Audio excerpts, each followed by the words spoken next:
Middle, you all in one shot because he's going to be doing the teaching tonight. We're going to be continuing our teaching on Christian anthropology, and he is going to take it on from a scientific mindset. And if you remember last week, I told you that I gave him permission to agree with me on the 24 days literal creation and get his kind of perspective on that. So, and actually, I think we were actually a little closer than either of us would rather admit. But if we admit that we're in agreement, then it wouldn't be fun to argue about it anymore. So we just have to mess with the words on how we say it. But ultimately, we know God created it, and we knew He created it in a period of time. And I believe it's 24 literal hours, and He may have a different opinion. We'll give you that opportunity to hear that. And he asked me what kind of images he could show today, so it's got me a little worried. Yeah, PG-13, Timmy J, PG-13. I ain't trying to get strikes on YouTube, and I ain't trying to have church split on a Wednesday night. So, this is not anatomy. This is anthropology. Just making sure we got the subject correct. I'm messing with you, Tim. I'm messing with you. We're having fun. That's an inside joke, by the way, because when I met Tim, he was teaching Nina anatomy, and I was like, "You better be using a book, bro." So yeah. It was kind of funny, and he didn't know me at all, and it was hilarious. And that was like my first introduction to Tim. But later on, I learned that he has got a very brilliant, very sharp mind, a very scientific mind. It works very different than mine, so it's always really good to have different perspectives. I love the diversity of thinking and minds that we have at Lakeside. So we're going to open with prayer, and then we're going to let Tim loose and let him go ahead and teach. Are you nervous, bro? Yeah. We're talking the micro, though, not the macro. Yeah. All right. Well, Father, in the name of Jesus, we just ask you to use us tonight. Lord, although we're taking a different approach to studying your word, Lord, we are still studying your word, and I pray that you would just help us to be edified, help us to be built up, help us to be able to see clearly your hand in man, our creation and our function. In Jesus' name, amen. All right, Timmy J, the floor is yours.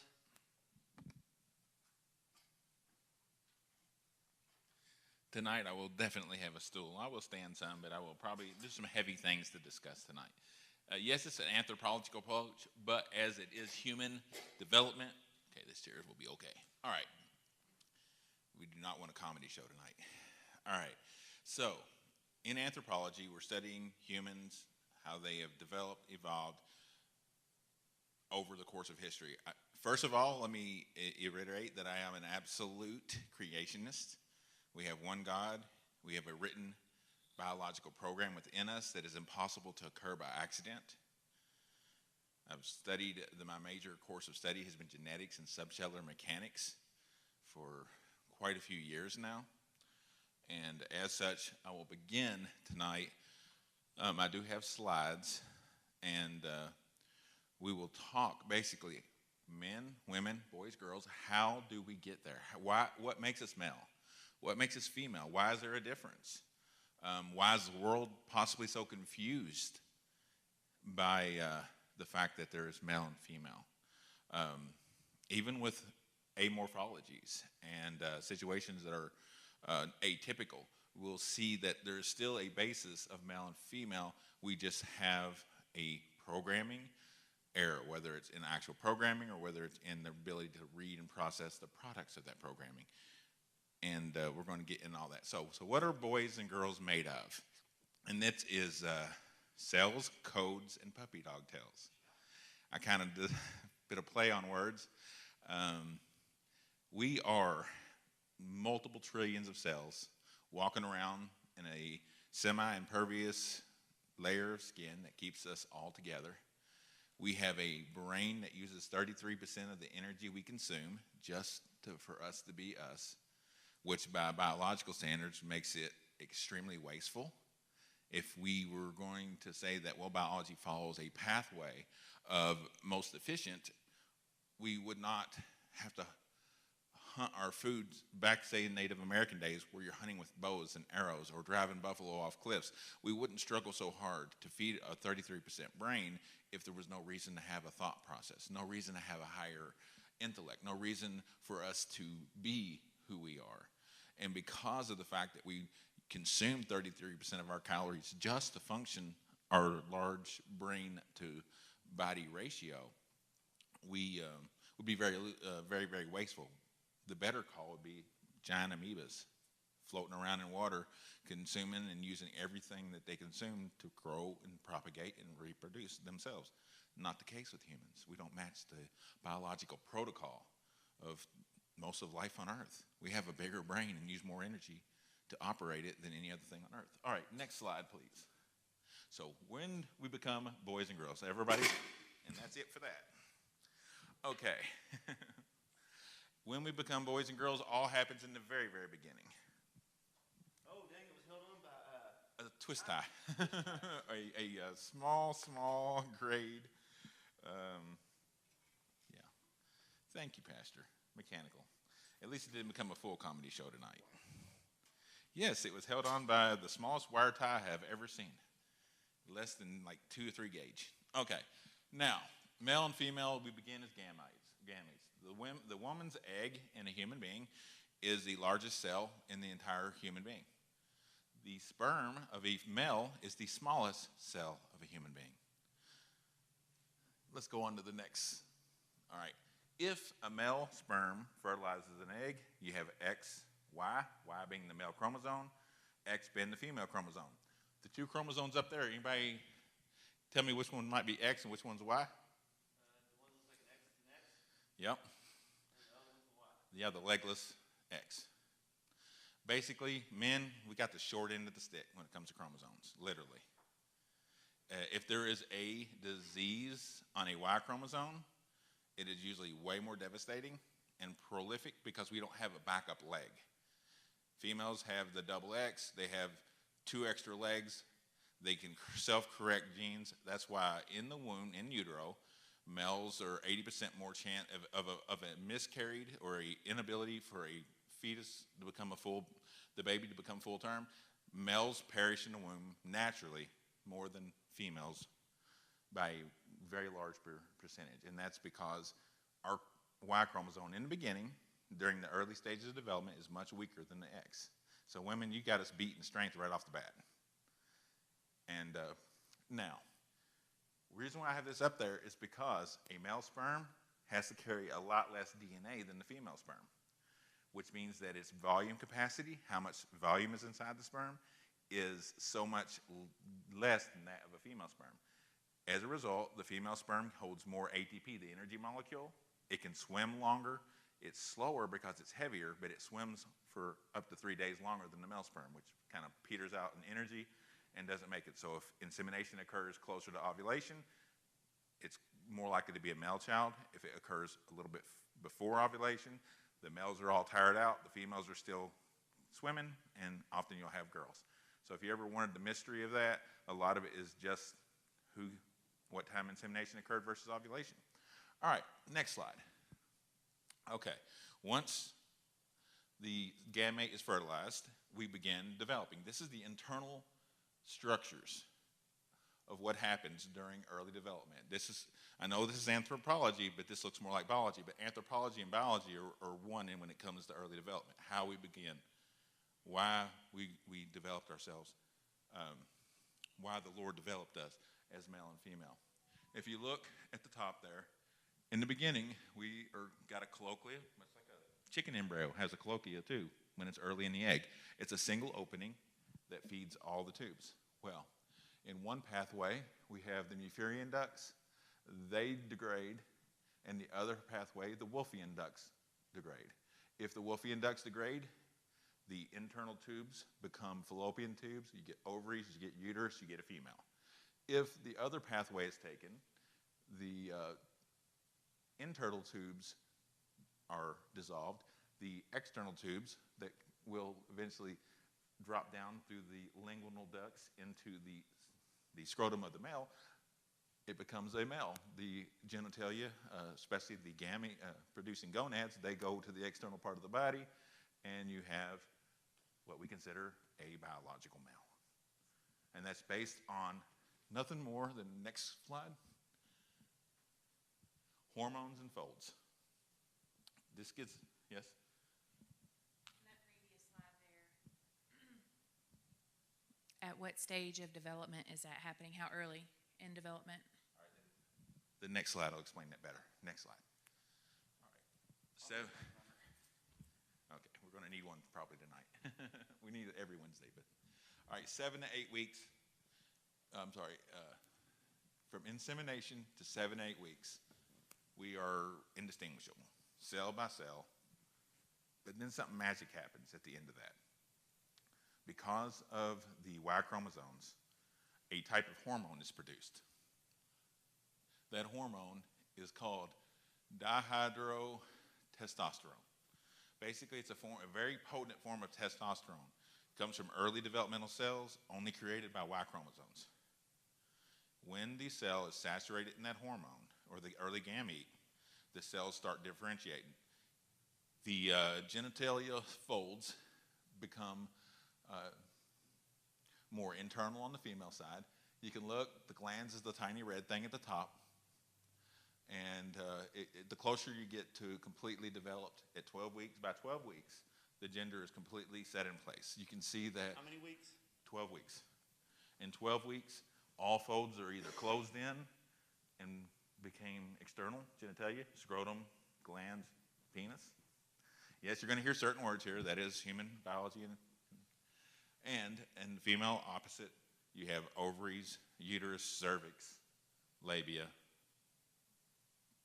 and they're sensitive areas. So I'll just say that. So I'm not going to say that one out loud. So anyway, by having the early gamete subjected to the right hormones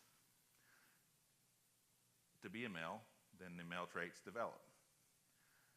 In absence of those hormones or greatly reduced amounts of those hormones, then the female will develop. Like, well, what happens when things go wrong? Everybody knows about the LGBTQTS plus society out there. I mean, it's dominating the world. And they're like, well, if there are natural occurrences of hermaphrodites, people born with both types of tissues, or next slide, please. Okay. Genetic or hormonal failure. When you talk about the anthropology of a human being, it relates to biology, what created who we are. When there's a mistake genetically, that generally falls into two major categories. Anybody, it's called either fragile X or what they call analogous X. It means a female born with only one X chromosome, not two X's. In that condition, a female, as the illustrations, these are illustrations. I did go with illustrations. I hope that's all right with everybody, but they are very ambiguous. But with a female, they have generally webbed necks, short of stature. They're usually infertile. They're usually born with heart defects, and their kidneys are often one horseshoe-shaped kidney. And that's how they can determine Turner syndrome. There's actually one quite famous actress that has that condition. There's actually more than one, but one I remember because she was in one of the NCIS shows. She was the short lady of statue. That's the head boss that everybody's scared of in one of the NCIS California shows, LA shows, or whatever. She's actually a woman that suffers from Turner syndrome. Short of stature, kyphosis, where your neck is naturally curved high in the back, and short limbs, outturned arms. Those are all things that happen when you only have one X chromosome. And the majority of those individuals are infertile female forms. All right, Klinefelter syndrome. Klinefelter syndrome. In that syndrome, we have an individual that should have been a male. They are XXY. Double X's, single Y. They will generally appear masculine, but they too will be aplastic gonads. In other words, they'll be infertile. And the reason why is it's only found in males detected at puberty. You don't usually know it unless you detect it at puberty. Sterility, testicular atrophy, hyalination of the seminiferous tuberals. Seminiferous tuberals are what makes the majority of semen, so that the sperm can have a healthy environment to procreate. So with the seminiferous tuberals being out of function, out of shape, you get an infertile male. But even though the chromosomes are XXY, 2 X's, 1 Y. All right. Pseudo-hermaphroditism. Basically, a type of gender dysfunction within an individual. This particular one occurs when, just like diabetes, just like type 1 diabetes, the pancreas is making insulin, the body doesn't recognize it. As the body doesn't recognize the insulin, you cannot regulate your sugar. This type of dysmorphism means that even though the gamete and the early zygote and all the different developmental layers are exposed to the proper type of testosterone, gender differentiation does not properly occur because the body does not recognize, the early forming body of cells does not recognize the testosterone needed to become male. So they're often born with either one testy, that's true hermaphrodites, they're born with male gonads on the inside and female-looking genitalia. Or they're born with male-looking gonads on the outside, but ovaries on the inside. And that's because they didn't differentiate properly because of the inability for the newly developing baby to recognize or read the hormones that the cells were producing, much like type 1 early onset diabetes. Same principles. The cells just did not recognize what was supposed to make them into male or female. All right, true hermaphrodites. Those are ones that actually have sometimes one testicle, one ovary, all internal, or they have by genetics, not just by hormone displacement, but by genetics. They have oocytes and spermatocyte cells all within the same multifunctional gonad in one body. No idea what you're talking about, man. Huh? You're going to use English on that part. Okay. They basically have an organ. It's twice the size of an ovary or a testy. It is a blend of tubes that make sperm and cystic primordial oocytes, or female eggs. So the same gonad has eggs and sperm. Both of those cells are functional. So basically, if you were to take the oocyte from that same organ and the male sperm at the right temperature, and you put them together, they could literally fertilize their own self. But they don't have a way to carry it, And that, would require a lot of help, but they produce both cells. So people in the alternate society that we have nowadays that push the agenda say, well, if these things occur naturally, then who's to say that gender dysmorphia, transgenderism, homosexuality, non-binary conditions where they don't want to be one thing or the other, they just either choose not to be either sex, or they change day by day, hour by hour, week by week. This week I'm a girl, next week I'm a boy. At 1 o'clock I'm a boy, at 4 o'clock I'm a female. That's non-binary dysmorphia, where you literally don't know what gender you want to be. And those are not physical genetic conditions. Those are conditions, what I call the emotional. This is where we're going to start getting to sociology and anthropology. The emotional and psychological and sociological pathways that are wired in the brain. And that changes the way they think about gender. And we're going to get more into spiritual reasons of why these things occur, or most likely why they have occurred. All right, let's go on to the next slide. Okay, emotional and mental sexual differences. We know that females tend to be more nurturing in a normal pathologically set up female. And we know there's aberrant psychology in both sides. You have sociopaths, you have psychopaths, But in general, females are more nurturing. It comes from the fact that they do have a uterus. They're capable of bearing children. They're capable of rearing the infant inside their bodies, expelling that infant, nurturing it, nursing it, raising it, teaching it, loving it in a way that only a mother can. So question. Yes. What happens because obviously these are just the stereotypical. There are Right. sometimes differences. What happens when someone is younger and they are told, well, you must just be a boy, and they're given hormonal treatment in order to line up with how they feel. What happens to this system right here? Oh my gosh. Okay, that's an excellent one. First of all, if you live to be 30 or 40 in that condition, by then you're probably going to have any type of sexual tissue you normally had removed because it's going to develop tumors. You're force feeding a biological system, a hormone cocktail. First of all, these hormones are not produced within bodies. These hormones, these artificial hormones you're talking about, these gender suppressing hormones, are produced in large batches of E. coli that have been genetically modified to produce human sexual hormones. So they're completely artificial sets of hormones. They're not even naturally made by gonads of any living creature. They're made by the E. coli bacteria that has been genetically altered to carry and modify and produce high amounts of these hormones. It's the cheapest way to do it because you can make a batch in 12 hours and have billions and billions of cells, spin them down, get all the hormone you want in high batch concentration. So starting off, we're going to,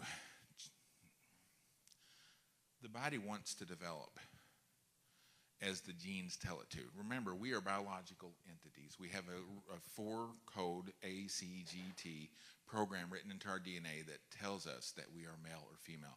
Either we have both legs on us twice over and we're female, or we have a single leg and we're male. Males tend to develop more aggressive tendencies because testosterone is an aggression hormone. We tend to develop more protective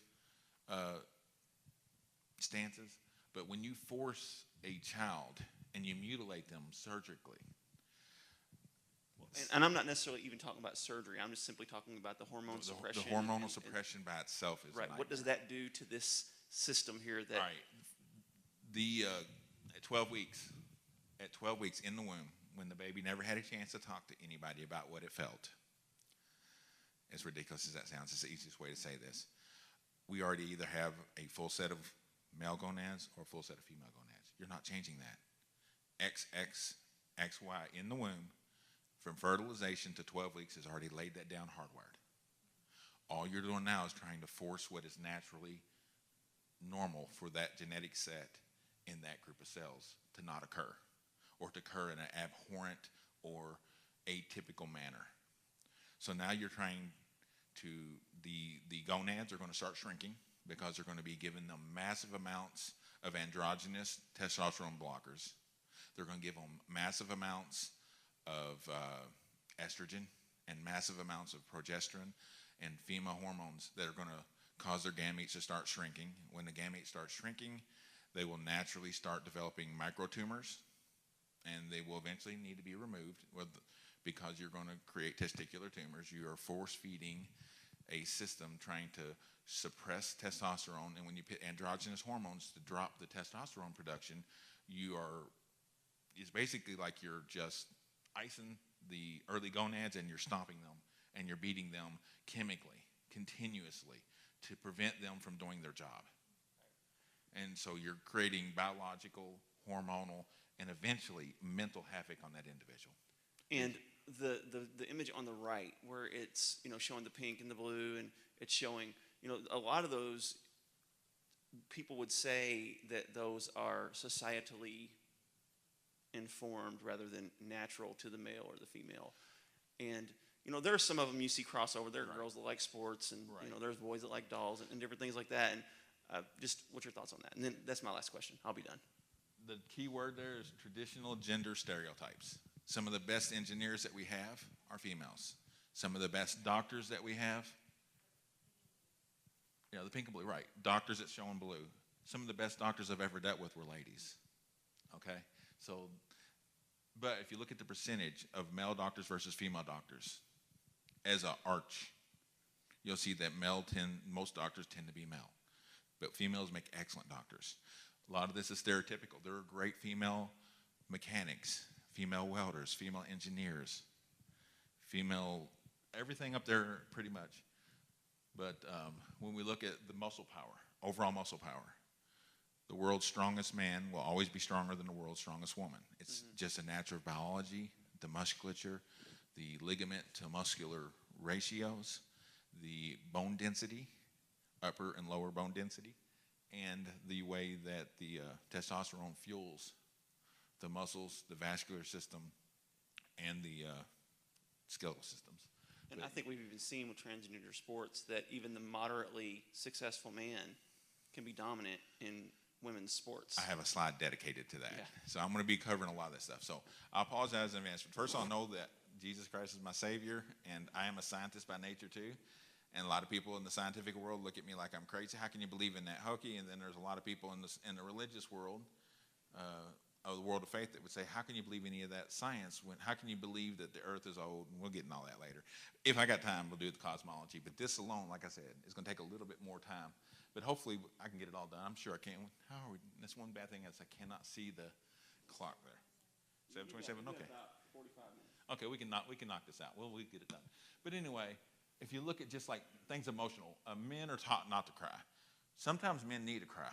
I mean, if I didn't cry, I would have killed people years ago, because crying was my defense mechanism, my pop-off valves, right?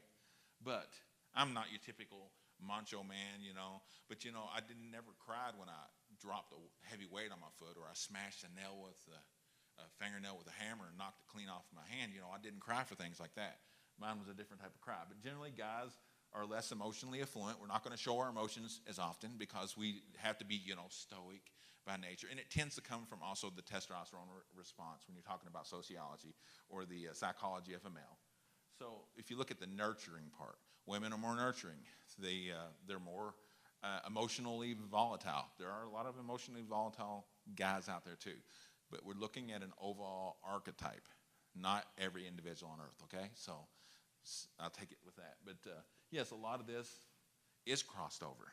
And they'll try to say, well, everything's equal. Well, when we get to sports here in a little bit, you'll see that not everything is equal, not by a long shot. Okay. Any other questions about this? Play sports. I mean, there's some bad traits like gossip, but I have seen guys sitting around a table gossiping, so you can't tell me gossip is a female-only trait.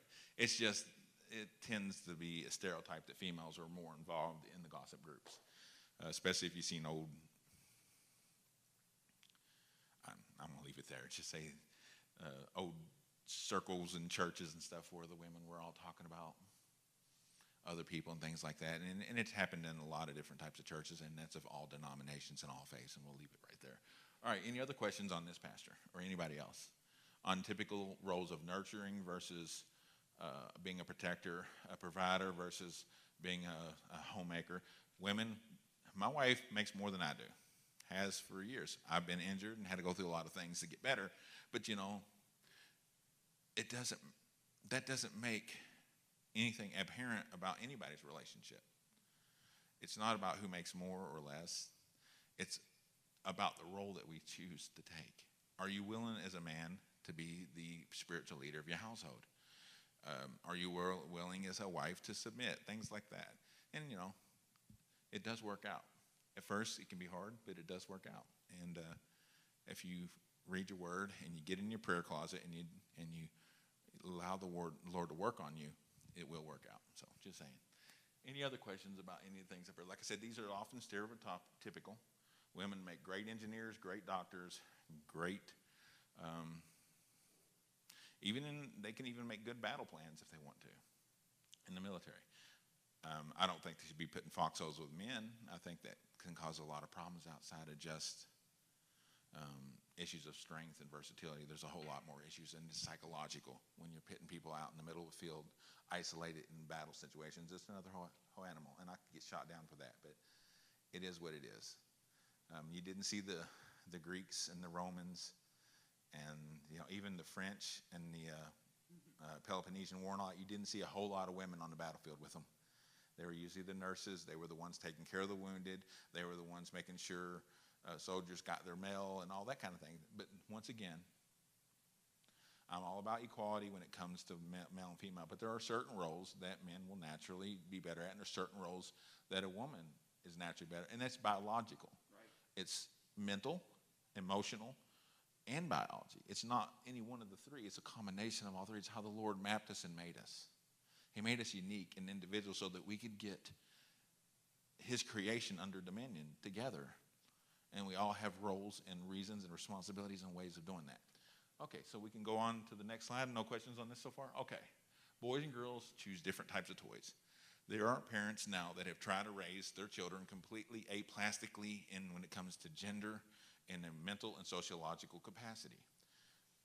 They try to make sure everything they have is gender neutral.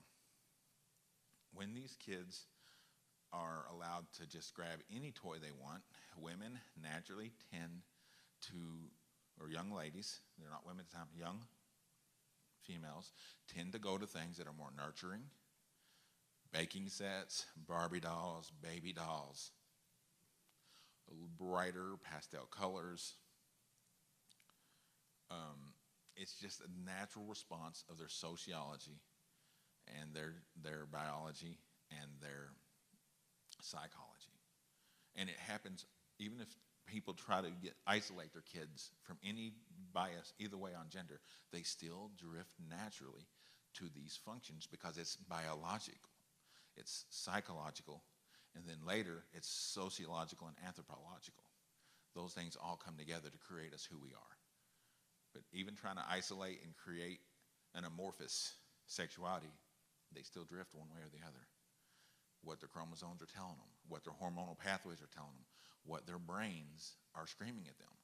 You see the little boy up there playing with building blocks and cops and robbers and Spider-Man, which is basically a way of playing cops and robbers with a hero mask. And the woman, the little lady there doing her cooking and all that. I've been cooking since I was 10 years old. Love to cook. I cook better than my wife most of the time, and I love to cook. And that it shows because I love to cook. And she's good at cooking now. Don't get me wrong, she makes good stuff. But I've just been cooking my whole life. And I don't know, I was taught by my mama. This is one thing she taught me when I was 10 years old, standing on a kitchen chair, stirring a 22-quart pot.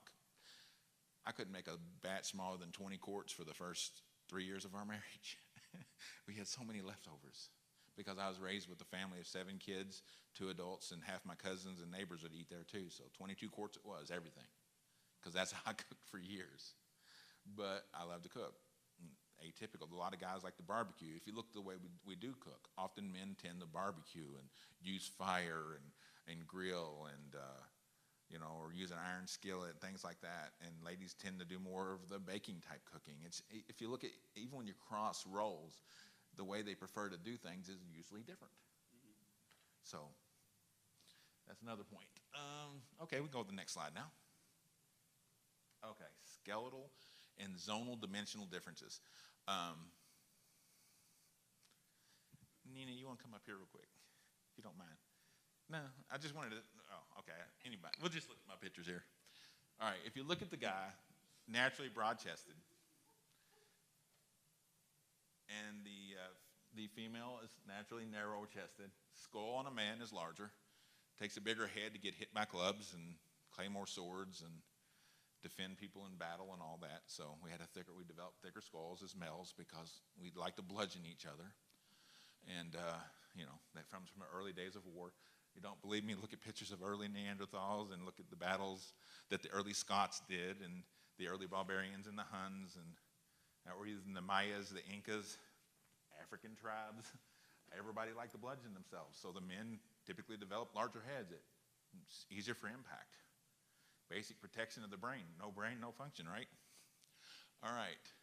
Male shoulders are wider.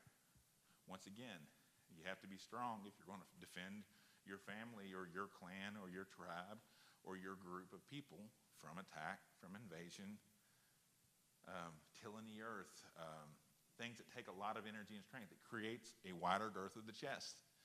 The female thorax or rib cage is narrower. Males have to have larger lung capacity. Once again, if you're going to run for 5 miles and then swing a claymore sword, you better be able to breathe. That's just how it is.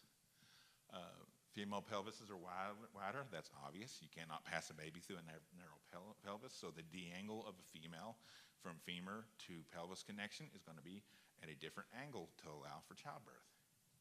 Humans are born more underdeveloped than any other animal on Earth. Not saying that we're animals, but biologically, because we have a limit to how large of a head can come through the birth canal because of the pelvis.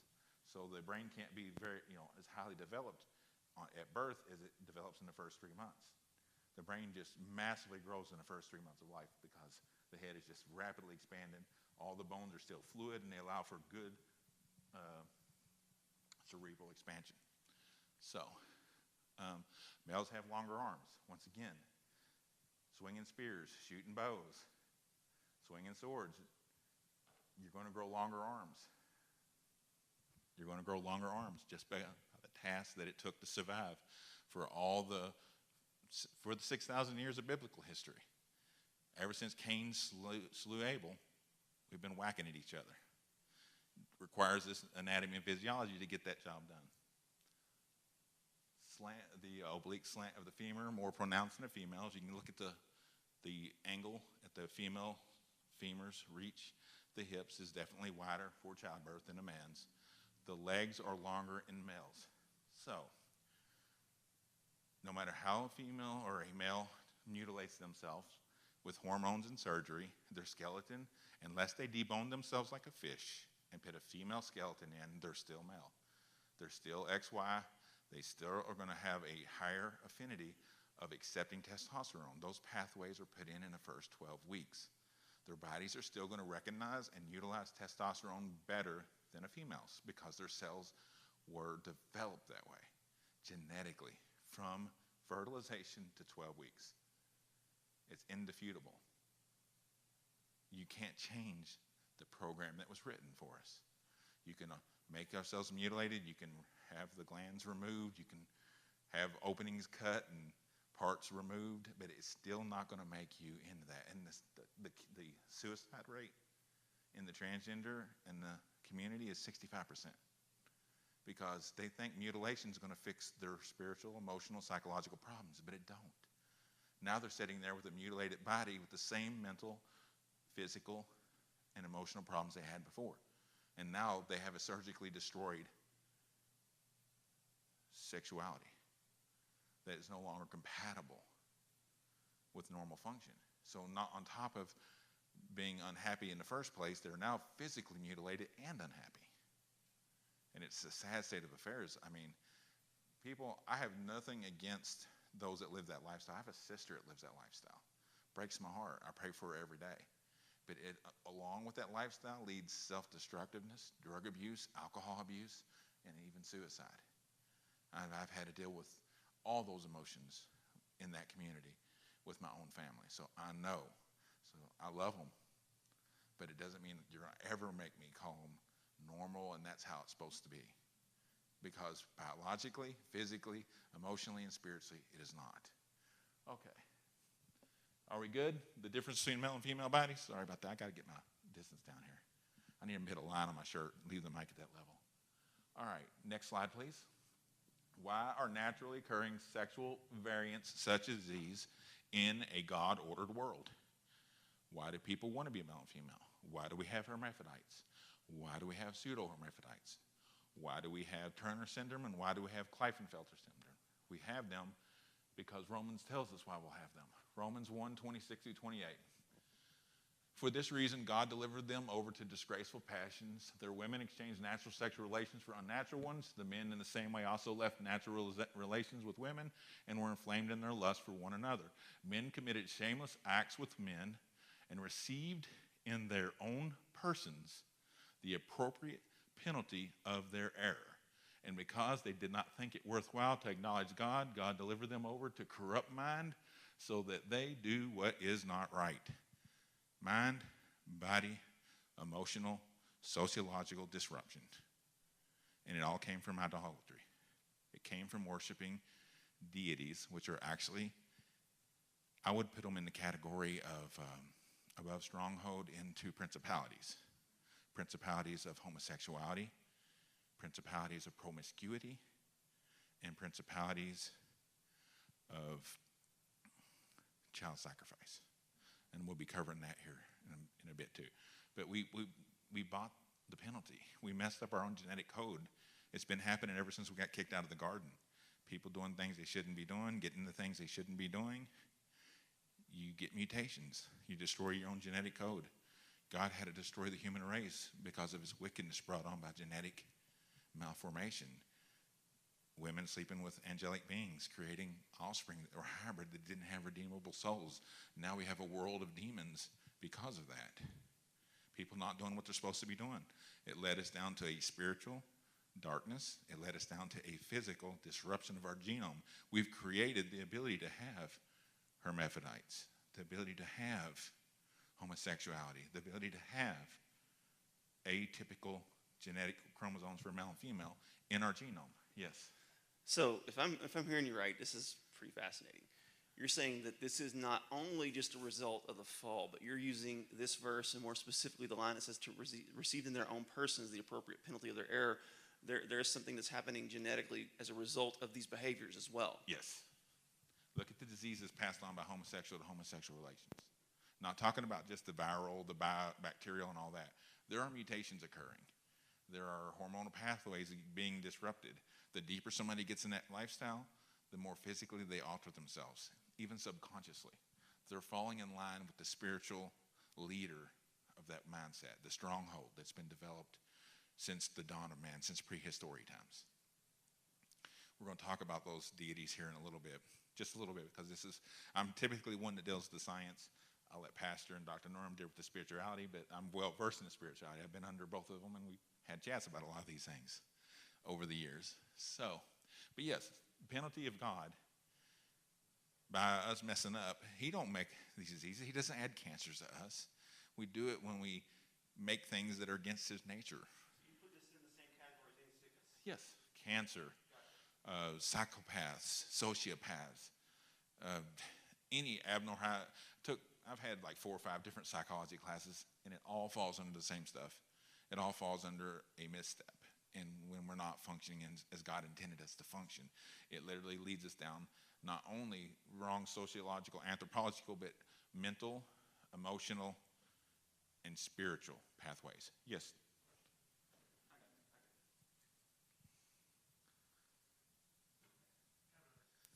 Following up on Pastor Tim's comment there, in my mind I was thinking about what would be the route of change, and I guess what I'm thinking is that if a person is pursuing a homosexual lifestyle, it's changing the way their mind is thinking, and their mind is controlling some of their internal organs to produce hormones, maybe not produce hormones. Does that sound like what some of the changes that you're thinking of? That is part of it. Now when we finish the rest of that, the man now catches a E. coli type of form of bacteria out of the colon of the man he just had that type of sexual relation with, unprotected. That E. coli travels up the urethra untreated in a time without antibiotics. It goes all the way into the testes of that man. It now has broken the blood-testy barrier through the urethra. He literally took in a destructive force through his urethra and it didn't always have to be homosexual. I want to be real. That type of sex, even with a lady, can lead to it. You're pitting a male member in an evacuation pathway, and it's full of pathogens. I know, well, that's one of them. Yes, that's a horrible disease. It makes it rot and split like a banana. Yes, it's horrible. That's if you actually, if it goes like that. But other things that it does is it changes. You're putting pathogens in it. God designed the testes with a blood-testy barrier so that our genome would not be corrupted. Anytime you put the penis where it doesn't belong unprotected, you're entering things into the urethra that do not belong there. Those things travel up the urethra. If you don't have antibiotics or know what's happening, they enter the gonads through the inside, through the barrier. Now you have changed genetics. Wow. And where are sexes determined? In the male gonads. Where are these abhorrent things happening?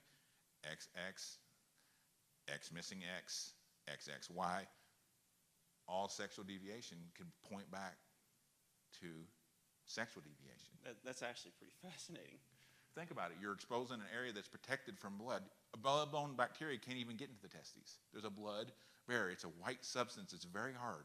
It's almost like Teflon, human Teflon, that does not allow the blood to enter directly into the spermatozoa-forming tissues of the testes. We're designed that way, so if you do catch a blood pathogen, scarlet fever or whatever when you're young, often it does, that too can make a man infertile, but that's because blood pathways are clogged in the testes. But beyond that, most of your natural infections that you'd get from a sword fight that you didn't heal perfectly and you got a blood infection will not affect your genome. But when you expose the genitalia where it's not supposed to be exposed, you've crossed the barrier. So there's a reason the Bible forbids that type of. Exists, even in with a both- woman. yeah. People say, well, with my wife it's fine. Well, no, you're crossing your blood-brain barrier with fecal matter. Just saying. Sorry. Anyway, it's real. It's an adult class, so that is my scientific reasoning why these things happen, why we have destroyed our sexual genome. Any other questions on that? All right, next slide. Okay. Why transgender sports are robbing girls. Just take a look at the first image. I think y'all can see it pretty clear. All right, transgender male on the right, natural female on the left. What chance does she have in that rugby match? None. He outweighs her 3-1. You cannot take the bone structure and change it. Testosterone made his bone structure twice as dense as hers. His femur is 30% longer. His thigh bone is 30% longer. She has no way to compete. What would you say to those that have been on the hormone therapy that's canceling out the testosterone, and they've been on it for a long enough time that people would say that wouldn't be in effect? No, even if you look at the longest person who's been treated with hormones, their skeletons still were not treated. Only in the last, anybody know, that's a fact I should have checked. When was the first time that we were allowed to treat kids with hormone replacement in conservative areas? Kids below 18. 90% of those that are on hormone blockers are above 18. They've chosen to do it to themselves. By then, they're fully set in their bones. Now, that's another whole generation coming up with the areas which are saying that you have to let your kid have gender treatments as early as 5 or 6 or you're abusing them. And the state can come in and take your kids and treat them. That's coming in certain areas. I, for one, would not be a part of that state, but we're going to see it where, but even blocking it, the cells are still XX, XY. You can block the hormones all you want. What little testosterone will be left in that body, because the adrenal glands, the adrenal cortex, and the cortical cortex of the kidneys produces testosterone. That's how a female has her aggressiveness. Any female, their ability to be aggressive and their ability to have masculine traits, they do have small amounts of testosterone. It's still going to make a male's bones more dense than a female's, not as to a degree as a naturally born male that transitions later. So, and what we're seeing now, typically, this is happening in older age, Exactly. in college, and different things like that. So what College you're and saying is a above. generation from now, we may really start seeing some wild stuff. We're going to see crazy things. You think we're destroying our genome the old-fashioned way with wrong sex? Hormonally driven constitutional changes on mind, sorry, I'm neglecting you guys, on mind, body, and soul that we're pushing now legislatively as well as biologically and scientifically. We're going to see, we've already had multiple shootings, mass shootings done by transgender folk. You're going to see mental aberrations increase exponentially within the next 15 to 20 years. I would almost yes, do you have a question?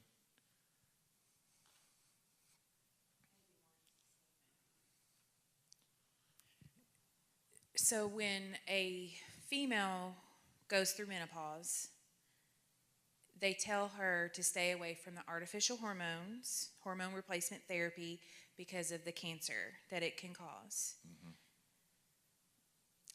So if the female has taken the hormone replacement therapy, what is the lifespan of her to not possibly get cancer? Like, what are the risks? What is the percentage of risk that she is taking if she takes artificial hormones? Because the generation you're talking about that's coming up, they're starting these kids off small, Right. 5 and 6 years old. Yes. What is their chance of even living to their 18, into their 20s, because they're putting artificial hormones into their bodies, and not to mention how they have injected artificial hormones into our food. Yeah. So they're getting triple, triple whammy with artificial hormones. Right. Do we even have enough data to really know the ultimate outcome? Genetically, what I've personally seen All right, we are still developing the data on that, by the way, and you're all right with that. We don't have all the data, but just what I have seen in just women that have taken menopausal hormone releasing, 65% higher cancer rate. Within 5 to 10 years of taking artificial hormones, she will have every sexual organ she had in her body removed to prevent fatal cancers, including and up to the cervix. And that's what we have seen. Naturally occurring. They're not natural because we've been pumping hormones in these women. Tell you something that's really scary. Male sperm production in the world is down 35%. Anybody have a guess why that is? Water. And the fact that since 1959, we've had artificial birth control, massive amounts of progesterone and estrogen that is excreted by women all over the world's urine. Urine goes to waste treatment plants. It cleans out bacteria. It cleans out nitrates, phosphates, chelates, many other chemicals. One thing it does not and will not, and we do not even know how we could even filter it out, is sex hormones. We are passing millions of tons of female sex hormones into our river. 35% of fish populations are now undergoing transmorphism, male to female, from just all the extra estrogen being dumped into the waterways. And last time he said this, I Googled his behind because I didn't believe him, and he is right. We are femininizing the world, including ourselves. So we're destroying our own genome and our own sexuality as male. Yes, sir.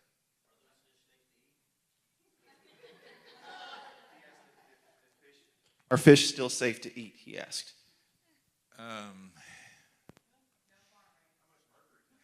Yeah, I would be, honestly, the fish, I would be less worried about the fish than I am drinking the water. Because one thing the fish do not do is store up that hormone within their bodies. Mercury, metals, cadmium, lead, they're more apt to store those chemicals and toxic levels than they are hormones. I'm just saying the morphology from an egg to an adult fish is being altered, and their sexuality is changing. So no different than drinking the water out of the tap. So the fish are safe. Huh? Well, I mean, it won't really affect people, that are past childbearing age. So, I mean, it's mainly going to affect the fact that eventually we're going to have a lot of people that are going to struggle to conceive. Within 30 to 50 years, it's going to be harder and harder for humans to procreate. So filtering and things like that, does that help? Activated charcoal filters, possibly under pressure, would be your best bet for something like that.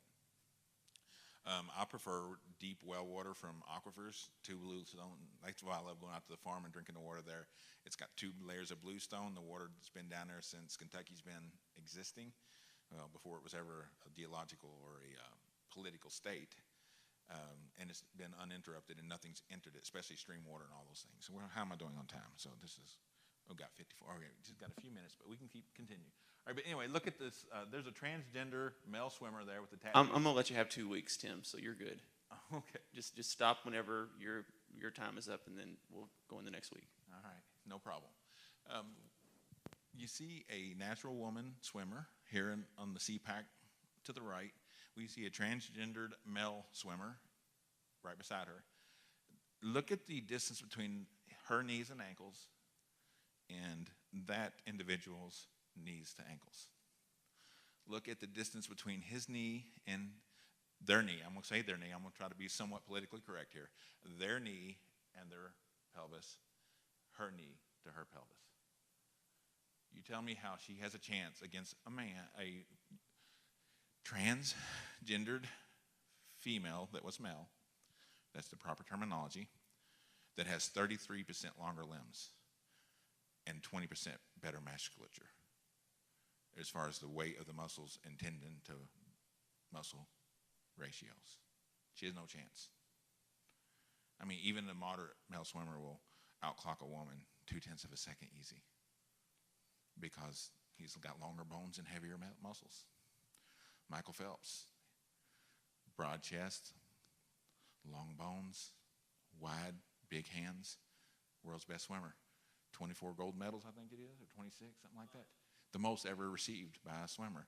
Now, if he was to say, I'm a woman, have his genitals mutilated, and get in the water, what chance would, I mean, he did that to men as a man. Could you imagine a woman trying to compete against something like that? There's no hope. So you're taking away the woman's ability to do sports in a fair and true manner.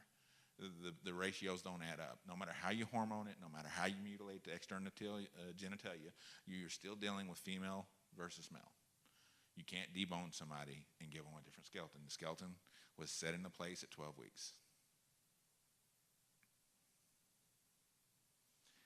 We have a neonatologist in there. Would you agree the skeleton is pretty much set by X and Y's at 12 weeks? So they're already going to have longer arms and longer legs, naturally. And that's just going to grow up whether you chemically neuter them or not. There's no other way to put it. It's chemical neutering. And there are extraordinarily tall women and extraordinarily short women. Yes. I mean, you have gigantism with the pituitary tumors and both sexes too. Once again, penalties of different types of genetic aberrations, but yes, it happens both ways. Goliath, very tall guy. David, average height Israeli. It happens. All right, what's our next slide? Here we go. Supernatural forces behind sexual deviations. 3 principalities that are stronger today than they were 6,000 years ago when the Bible first condemned them. And if you have any, on the left, Asherah. In the middle, on the bottom row, Baal. To the far right, bottom row, Moloch. Asherah, goddess of promiscuity. The statues were often shaped like male members. I found one of the cleaner ones. Obscene Asherah pole was a giant phalanx-shaped pole, often with realistic-looking ridges and parts carved into it. That's what Asherah poles were. There are also other versions of it. I've seen things I didn't want to see in this lesson, but I kept you guys from having to deal with all that. The statue of Baal, it looks like a very, actually almost kind of looks like the guy that played Queer Eye for a straight guy. Very masculine, feminine-looking man, deity. Baal's prophets and priests often would have one half of their face made up as a woman, one half of their face made up as a man, and they would swing both ways as temple prostitutes. And unfortunately, the most graphic picture I have, but you can't tell much, is that upper vase. It shows basically a temple cult prostitute worship session, and there's every kind of mixed gender doing all kinds of bad things in so many ugly ways. But that's where we get promiscuity strongholds, which are led by the principalities of Asherah and Moloch, which is the abortion industry, if you didn't know. And Asherah came into power in the 50s when pornography became a form of free speech, when the battle in the courts for Hustler and Penthouse and Playboy to be mainstream magazines. Asherah took a big leap forward. The LGBTQ plus society is Baal worship through and through, led strictly by the ancient deity, which is actually an ancient principality of gender confusion and dysmorphology. Forces of darkness. And then, of course, Moloch, his arms are out there. They put their babies in his arm. There's a big fire in his belly. They pull a lever, and the baby's thrown into the fire. That's how Moloch worship took place. Aborted babies, how are they disposed of now? They're taken from the womb, ripped in pieces, or pulled out whole. And if they don't research on the material, then even if they do research on the material, when they're done, it goes into incineration. Death, sacrifice, incineration, Moloch worship. If anybody sees a spiritual deviation between what I scientifically see and what the word tells me, feel free to say it. But those 3 things are huge. Pornography in America is a world globally is a pandemic of pornography. There's a pandemic of sex trafficking and promiscuity brought on by that. The LGBT, the sexual dysmorphia, I'm going to start calling it the sexual dysmorphia society, is brought on by Baal and that principality. And, of course, the abortion industry by Moloch. In the top corner there was the vase, and that pretty much covers it all. So both Asherah and Baal were worshipped in giant orgies. That vase is about 6,000 years old. And it's clearly showing that it was a complete mess. Luckily, it's not very clear because it's a 6,000-year-old clay vase. So would you say Would you say this is a pretty clear pattern in world powers where they fall into this level of degeneration? Well, yeah, and it's right here in America. Look at San Francisco and homosexuality. I'm talking about historically, like thousands of years. Oh, yeah, it cycles up and down. There were periods when Israel really was off the wagon and basically got driven out of their homeland and into Babylonian rule for 70 years. They came back, they cleaned house. They fell back into it again for the next 400 years. What happened after that? Christ came. Once again, those that believed were relieved. Then now we look at it nowadays, and we're right back into the same situation where we have so much confusion in gender dysmorphia, so much confusion in pornography, sex trafficking. We have Las Vegas, gambling den, but what else is legal? Not in the city, but all around the county. Prostitution. So we have San Francisco for homosexuality, we have Las Vegas for promiscuity, pornography, prostitution, sex trafficking. And on. You can look at different dens. Amsterdam, huge place of everything possibly destructive to the human nature, mind, body, and soul. Drugs, prostitution, and homosexuality and promiscuity. It's just rampant. The whole city is basically a red district. And not to mention, even like in this area, like the sex stores, the little peep shows that are right up the road from us. Asher alive and well. So that's what it all roots to. That's why we have devolved into this confused mess of, I don't know what gender I am, mommy and daddy, because schools tell them that. Schools tell them they can choose, or they are. You don't have to be anything particular. Genes mean nothing. I'm sorry, genes mean everything. I mean, we don't,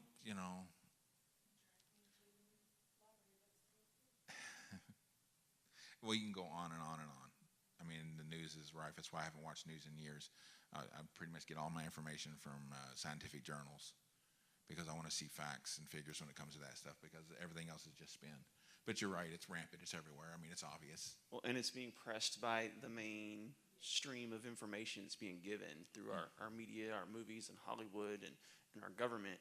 I mean, we on the front lawn, we had a transgender party where a man with boobs actually exposed himself on the White House lawn. This is Sodom and Gomorrah. This is crazy where we're at. Right. It's rampant. It's gotten worse and biblically worse. We're at biblical proportions, folks. If there was ever a tipping point in history, we're about there. If anybody doesn't feel the pressure to tell the lost that there's a Savior, I don't think you're reading on the right channel. Because time, I know every generation says that time is getting short, but in these times, love will wax cold. What is a lie will be called truth, and what is a truth will be called lies. Has there ever been a time in society that has been greatly pushed more than now? We have the ability to pipe it all over the world, even outside of our Earth atmosphere, instantaneously, continuously. But go ahead. And I think you've shown that throughout history it's happened over and over again, but I don't think there's ever been a country with the influence that America has. There are people in the Philippines and in Singapore and in China that are watching American television and being influenced by our thinking. And even there are nations that don't have television that when this ideology is presented, they think that we're insane. Naturally so, because their chromosomes haven't been told for the last 50 years what's right and what's wrong. We're getting close on time. Let's see the next slide. Let's see what we had there. The one I think it is, we will have to postpone that, because we'll probably cover some more of this a little bit more in depth. Like I said, 10,000 years of human sociology, anthropology, and biology together is a little hard to cover in an hour and 10 or 15 max. All right. We'll try one more slide. Let me try to think. I think is that 13 or is that 12? It might have been my 12th, but 12, the 13th might be cosmology. But is anybody switching slides real quick? Let's see, is it my cosmology slide? If it is, it's a great stopping point, and we can take any final questions and pray our way out of this deep subject. Yep, okay, that's it. That's it of the material. We would not even attempt to do any cosmology, creation. I think it should have been in cosmetology. Anyway, sorry about that. Anyway, creation, old and new earth, and the different ways that we view it as creationists. But that's for another whole game. Any thoughts or questions about any of this so far in this? Yeah, but the interwebs can't hear you. No. And the first, when you're talking about the brain capacity and the brain usage, 33% of our energy, do you think, I mean, this is just a thought, when Adam sinned, you know, they say how much percentage of our brain is not used? Do you think maybe God might have stunted some of the mental capacity? Yes, for 3 reasons. First of all, immortality was lost. The minute we sinned, immortality was lost. Well, if you're not going to live forever, you don't need the storage of 10 supercomputers walking around on 2 shoulders, right? So with mortality, defects were created. Telomeres of the genetic code of humanity were now getting shorter every time they replicate. Every cell in our body, the telomeres get short every year that we live, and every time they replicate, until eventually the telomeres run out, cells quit replicating, we degrade, we grow old, and we pass away. That is mortality. And yes, it has been curtailed.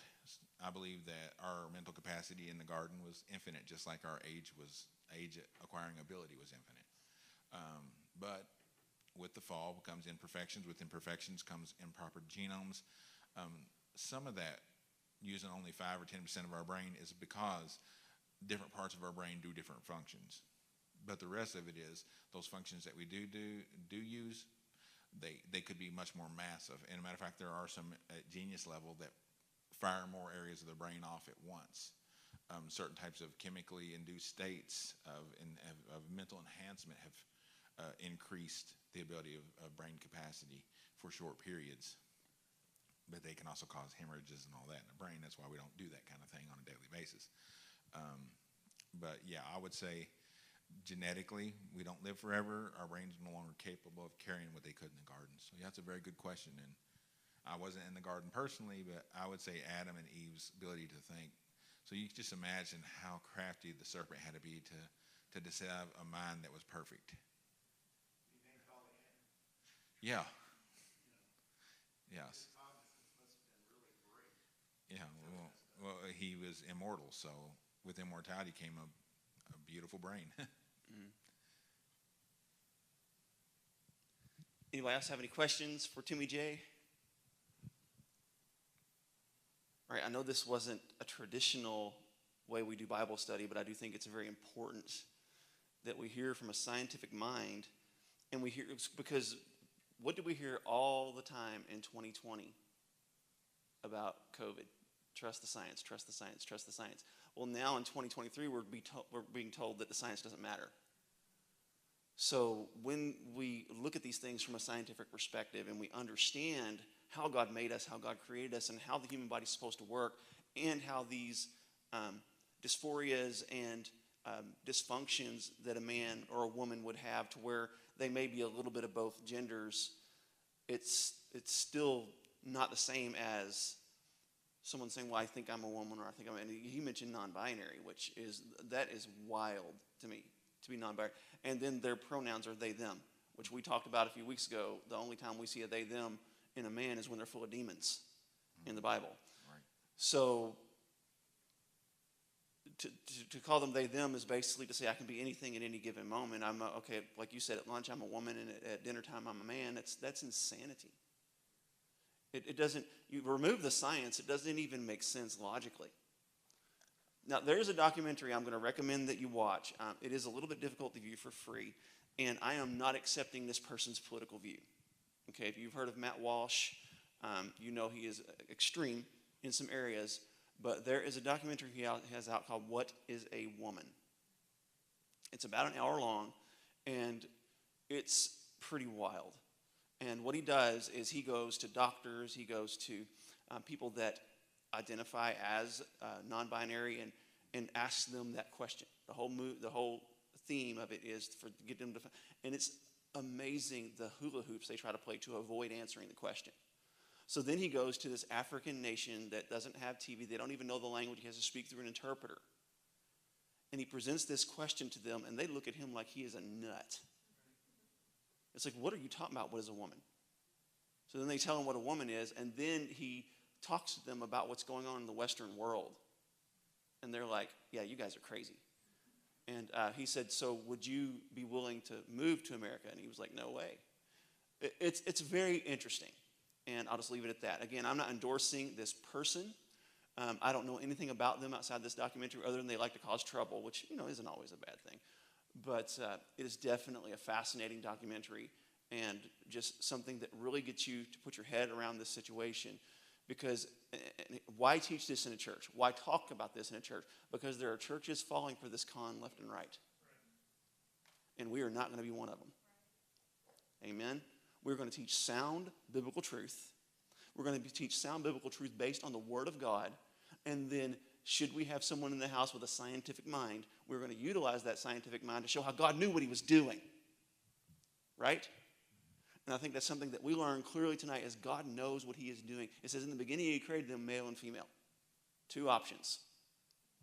I was watching a little short video today where there was this woman that was calling this man a bigot. And he was like, why am I a bigot? She said, well, you only believe there's 2 genders. I was like, wow, so that's all it takes for someone to be a bigot. Folks, America is under judgment. I'm not saying we're about to be under judgment. We are receiving the judgment of God based on what we've wanted as a country right now. When you've got what's going on the White House lawn going on, and I'm not talking about Democrat, Republican, or whatever, but this is the most evil and corrupt administration that I've ever seen in my life in this country.